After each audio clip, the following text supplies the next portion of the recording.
Assalamualaikum warahmatullahi wabarakatuh. Perkenalkan, nama saya Puji Haryadi, semester 1 Agribisnis di Universitas Islam Indragiri.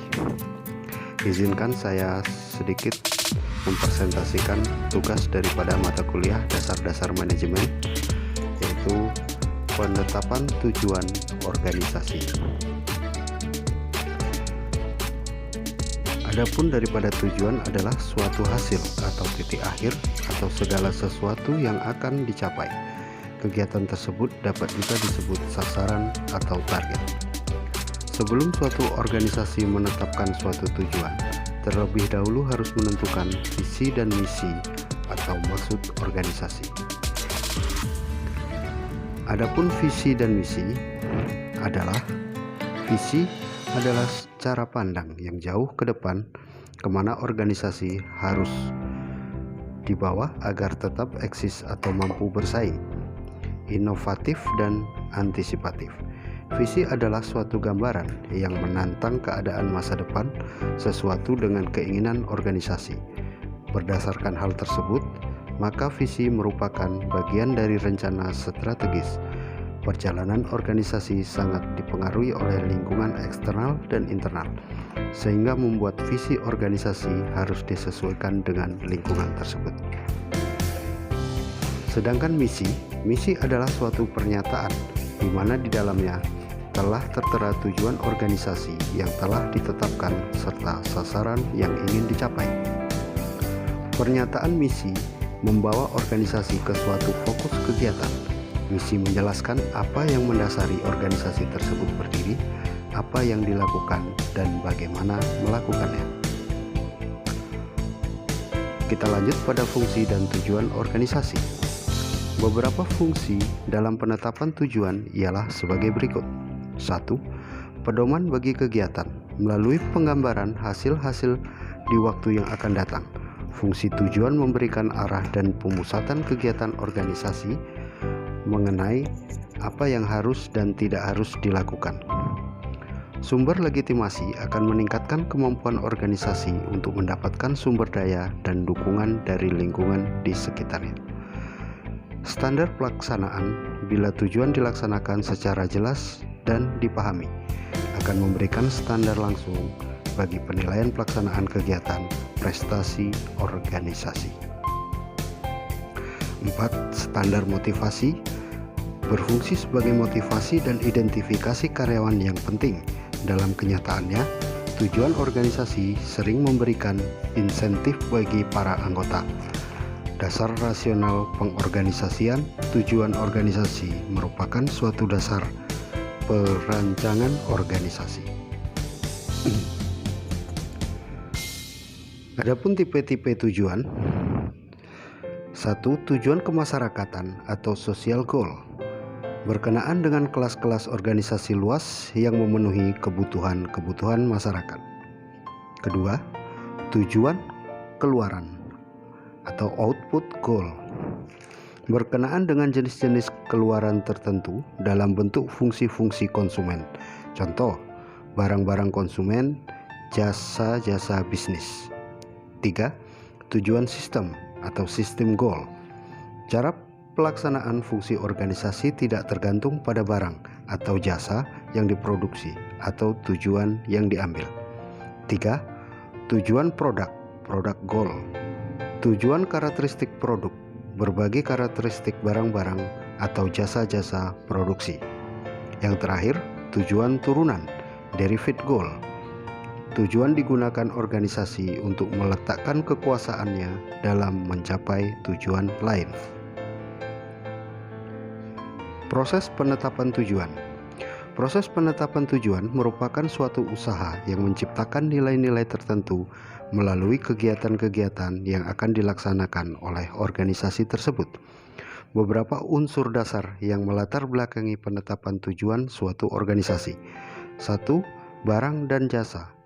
2. Kebutuhan konsumen atau pelanggan. 3. Teknologi. 4. Kelangsungan hidup atau survive. 5. Pelayanan manajemen. Dan terakhir, konsep diri atau self concept. Bidang-bidang tujuan. 1. Posisi pasar. 2. Produktivitas. 3. Sumber daya fisik maupun keuangan. 4. Probabilitas. 5. Inovasi. 6. Prestasi dan pengembangan manajer. 6. Prestasi dan sikap karyawan. Dan 7. Tanggung jawab sosial dan publik. Kebutuhan penyeimbang tujuan.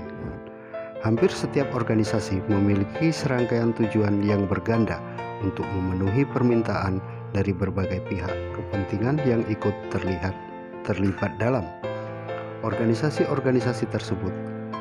Adanya tujuan organisasi yang menimbulkan konflik antara pihak-pihak tersebut, sehingga dalam proses penetapan tujuan, manajemen harus mampu menentukan keseimbangan yang terdiri dari berbagai campuran tujuan serta memadukan berbagai kepentingan pihak-pihak yang ikut terlibat dalam organisasi.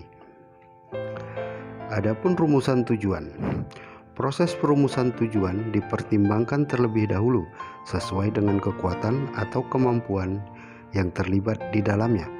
Perumusan tujuan merupakan usaha berpaduan kepentingan dan masukan dari semua pihak, sehingga pihak-pihak yang terlibat di dalam dapat bersinergi dalam mencapai tujuan tersebut. Agar perumusan berjalan efektif, seseorang manajer perlu memperhatikan beberapa ketentuan sebagai berikut. 1. Proses perumusan tujuan. 2. Manajer puncak sebagai perumus tujuan umum. 3. Tujuan harus realistis. 4. Tujuan harus jelas, memiliki alasan dan sifat menantang. 5. Tujuan umum. 6. Tujuan bidang fungsional organisasi harus konsisten dengan tujuan umum. Terakhir, manajemen harus meninjau kembali tujuan yang telah ditetapkan. Selanjutnya, kita akan melihat manajemen by objective atau MBO. Upaya untuk efektivitas dari program MBO atau unsur efektivitas MBO yaitu 1. Pendidikan dan pelatihan bagi para manajer. Keterkaitan antara tujuan pribadi dan tujuan organisasi. Pelaksanaan umpan balik secara efektif.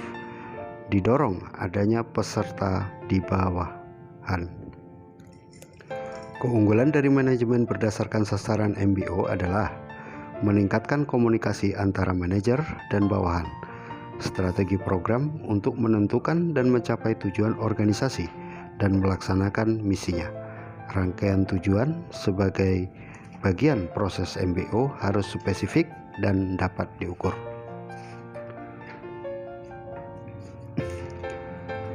Kekuatan dan kelemahan daripada MBO. Yang pertama, kebaikan-kebaikan program MBO. 1. Memungkinkan para individu mengetahui apa yang diharapkan dari mereka. 2. Membantu dalam proses perencanaan dengan membuat para manajer menetapkan tujuan dan sasaran. 3. Memperbaiki komunikasi antara manajer dan bawahan. 4. Membuat individu lebih memusatkan perhatiannya pada tujuan organisasi. 5. Membuat proses evaluasi lebih dapat disamakan melalui pemusatan pada pencapaian tujuan tertentu. Adapun kelemahan-kelemahan daripada MBO. 1. Kelemahan-kelemahan yang melekat atau inherent mencakup konsumsi waktu dan usaha yang cukup besar dalam proses belajar untuk menggunakan teknik-teknik MBO serta meningkatkan banyaknya kertas kerja. 2. Menyangkut masalah pokok yang harus dikendalikan agar program MBO sukses. A. Gaya dan dukungan manajemen. B. Menyesuaikan dan perubahan MBO. C. Keterampilan-keterampilan antar pribadi. D. Deskripsi jabatan. E. Menetapkan dan mengorganisasian tujuan. F. Pengawasan metode pencapaian tujuan. G. Konflik antara kreativitas dan MBO.